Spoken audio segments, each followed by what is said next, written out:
The Civil War and its impact on history. There are four big causes of the Civil War, the first being that the South was Confederacy and the North was Union. On to slavery. Slavery was a big cause of the Civil War for two reasons.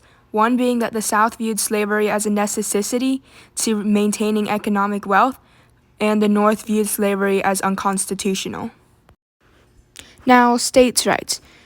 States' rights is the idea that each state had the right to determine whether or not they were going to follow federal laws. The Southerners supported states' rights. They believed that they had the right to own slavery. But the Northerners, not so much. They didn't support the states' rights. They believed that the national government had final power.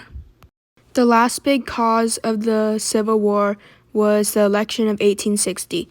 This was when Abraham Lincoln was elected. Southerners believed that their rights would no longer be respected, and they thought it was time to leave the Union.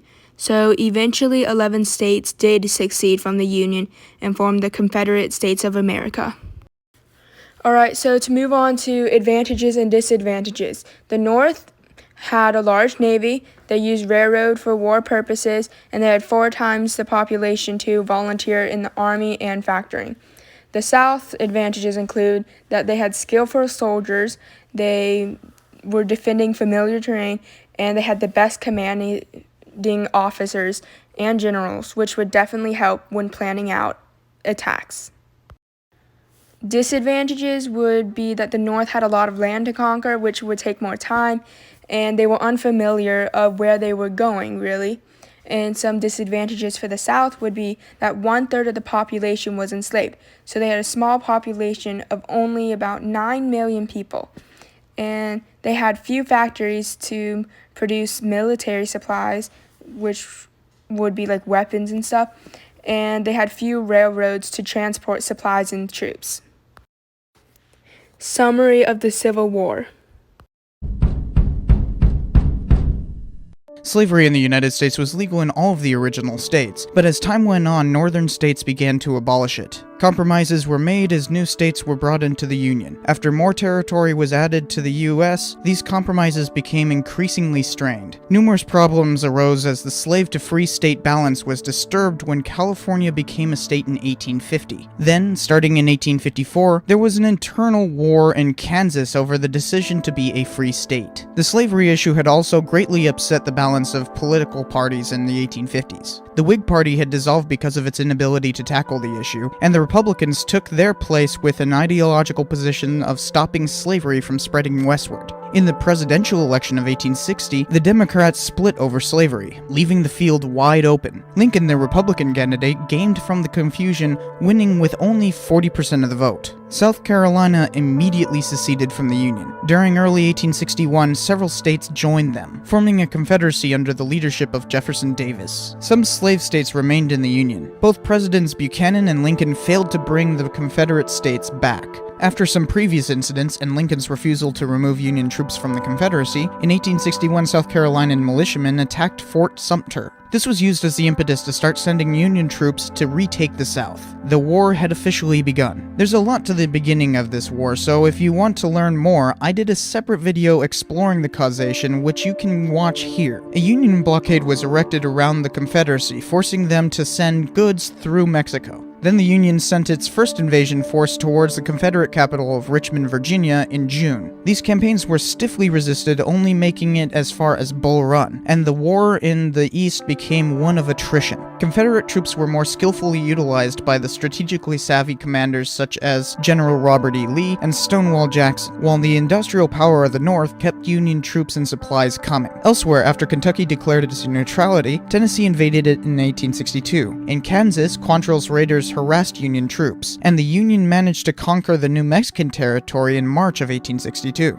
Meanwhile, General Ulysses S. Grant had sent troops down the Mississippi River, cutting the Confederacy off from Mexican trade. It was the final act of the Anaconda Plan, which was meant to cut off the Confederacy from the outside world. Back in the East, the Confederacy in return began trying to invade the Union, making it as far as Antietam, where they were defeated. After Union General John C. Fremont preempted Lincoln, the victory of Antietam gave him the excuse to proclaim all slaves inside the Confederate territory officially emancipated. This reinforced reinforced the moral cause of the war. Undeterred, General Lee launched a second invasion of the Union, but a turning point was reached when this ended in his defeat at the Battle of Gettysburg in July of 1863. President Lincoln used the opportunity to make an address that became instantly famous and reinvigorated the Union's morale. Meanwhile, New Orleans had been taken by sea in May, cutting off the Mississippi, and in July, after a huge trench warfare siege, Vicksburg was taken. However, by that time, conscription had been imposed by both the Confederacy and the Union. This led to massive draft riots in New York for 3 days right after Gettysburg. Nevertheless, Lincoln assigned Grant to the east, and in May of 1864, they started pushing into the south, waging a campaign of what he called total war. The push towards Richmond was making headway, but their advance was halted at Petersburg, and a 9-month-long battle in the trenches ensued. After the final Battle of Chattanooga, Tennessee was captured in December of 1863. Union General Sherman seized and burned Atlanta, Georgia in mid-1864. He began a march to the sea across the state that burned crops and destroyed infrastructure, leaving the Confederacy bifurcated and its economy in ruins. The Union passed the 13th Amendment, officially abolishing slavery in the United States in early 1865. A few months later, the Union won a decisive victory at the Battle of Five Forks in April 1865. The next day, Petersburg finished and Richmond was encircled. Once Lee saw they had been surrounded, he surrendered. The war was over and slavery had been abolished in the U.S. New technology like the mini-ball, telegraphs, trains, and cartridge weapons made it the most deadly war in American history, with 700 to 900,000 people killed. However, Lincoln was assassinated within a week of Lee's surrender, and the following decade of Reconstruction tried but failed to bring equality to the newly freed slaves and an end to the violence that was related to the desolation left by the Civil War. So, after the war, the nation was reunited and the southern states weren't allowed to succeed, and then the South was placed under military rule and divided into military districts.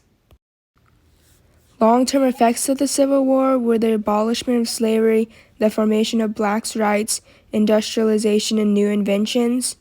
Following this, the Emancipation Proclamation in 1863, the 13th, 14th, and 15th Amendment were passed in 1865, 1868, and 1870. These amendments stated that slavery was against the law. African Americans could then become siblings and attain citizenship, and it reinforced that race did not determine a person's ability to vote. This was all a step closer to the civil rights movement. In conclusion, the Civil War was one of the bloodiest battles ever fought, and it truly made a huge impact on American history. Without it, our world definitely wouldn't be the same as it is today. This event is hopefully one that almost everyone will get to know about sometime during their lifetime.